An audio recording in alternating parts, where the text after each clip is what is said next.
હું સાહેબ નાવલીથી બોલું છું. હું પ્રગતિશીલ ખેડૂત છું. મારી પાસે 22 વીઘા જમીન છે.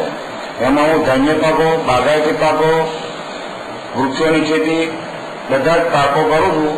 હું રાસાયણિક ખાતર એમાં વધુ વાપરું છું. હવે રાસાયણિક ખાતર વાપરવાથી ખેતીનું ઉત્પાદન ખર્ચ વધી જાય છે અને ખેતીમાં રોગ અને જીવાત પણ ઉત્પન્ન થાય છે. એટલે મારે હવે સેન્દ્રિય ખાતર ઉપર ખેતી કરવી છે. સેન્દ્રિય ખાતરમાં વર્મી કમ્પોસ્ટ વાપરવું છે અને વર્મી કમ્પોસ્ટ વાપરવા માટે એને બનાવવાની રીત, એને ઉપયોગમાં કેવી રીતે લેવું તેનું માર્ગદર્શન અને માહિતી આપવા વિનંતી છે.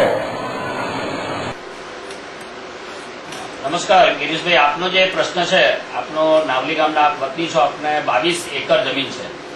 તો 22 એકર જમીનની અંદર આપ જે જુદા જુદા ધાન્ય પાકો, શાકભાજીના પાકો, ઇવન ફોરેસ્ટ્રી એટલે કે વનના પાકો પણ આપ લો છો, પરંતુ કેટલાય સમયથી આપ રાસાયણિક ખાતર વાપરો છો અને રાસાયણિક ખાતર વાપરવાથી ખેતી ખર્ચ દિવસે દિવસે વધી રહ્યો છે.